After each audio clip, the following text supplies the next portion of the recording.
എളേ ചേച്ചി കമൽ സാറിന്റെ സിനിമകളിൽ അഭിനയിച്ചതിന്റെ ഒരു ചെറിയ കണക്ക് പറയുകയാണെങ്കിൽ പെരുവണ്ണാപുരത്തെ വിശേഷങ്ങളിലെ മാധവി അമ്മ മുതൽ ആമി എന്ന ചിത്രത്തിലെ ജാനു അമ്മ വരെ 30 വർഷങ്ങൾ നീണ്ട ഒരു ബന്ധമാണ് അല്ലേ?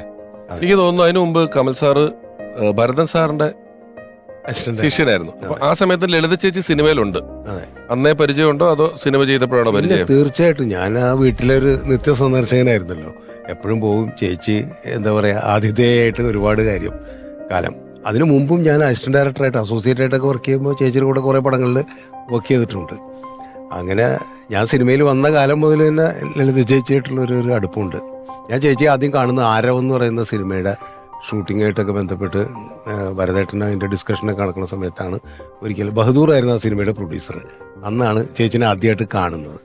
പിന്നെ എത്ര കൊല്ലം ആദ്യമായിട്ട് കണ്ട ശേഷം കുറേ നാളുകൾക്ക് ശേഷമാണ് കമൽ സാറ് സ്വതന്ത്ര സംവിധായകനാകുന്നത്.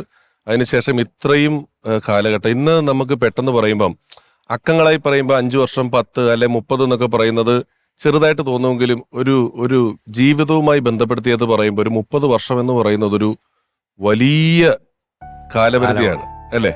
അതില് കമൽ സാറിനെ പോലെ ഒരാള് ഞാൻ ആമുഖത്തിൽ പറഞ്ഞു 70കളിലൊക്കെ ലളിത ചേച്ചി ഉണ്ടേ നല്ലതെന്നാണ്. 80കൾ കഴിഞ്ഞതോടുകൂടി ലളിത ചേച്ചി ഇല്ലാതെ പറ്റില്ല എന്നുള്ളൊരവസ്ഥ മലയാള സിനിമയ്ക്ക് വന്നിട്ടുണ്ട്. അങ്ങനെ അത്രയും ആലോചിച്ച് ഇത് ലളിത ചേച്ചി തന്നെ ചെയ്യണമെന്ന് ആലോചിച്ച് കാസ്റ്റ് ചെയ്യപ്പെട്ട കഥാപാത്രം ഏതായിരിക്കും സാറിന്റെ? കുറേ ഉണ്ട്. അതില് പെട്ടെന്ന് ഇപ്പൊ പെരുവണ്ണാപുരത്തെ വിശേഷങ്ങളുടെ കാര്യം പറഞ്ഞു. മാധവമ്മ ആ ക്യാരക്ടർ ഞങ്ങളിങ്ങനെ കഥ ആലോചിക്കും ആദ്യം തീരുമാനിച്ച ലളിത ചേച്ചിയാണ്. കാരണം ചില കഥാപാത്രങ്ങൾക്ക് പകരം വെക്കാൻ ആളില്ല, നമുക്ക് എല്ലാവർക്കും അറിയാലോ. പക്ഷെ ഞാൻ നടൻ എന്ന് പറയുന്ന ഒരു സിനിമയിൽ ആ നടൻ എന്ന് പറഞ്ഞ ജയറാം അഭിനയിച്ച അതില് ഒരു നാടകക്കാരിയുടെ ക്യാരക്ടറുണ്ട്. അത് ത്രൂ ഔട്ട് ചേച്ചി ഉണ്ടായിരുന്ന ഒരു നല്ല ക്യാരക്ടറായിരുന്നു ചേച്ചിയുടെ. രാധാമണി എന്ന് പറയുന്ന ഒരു ക്യാരക്ടർ.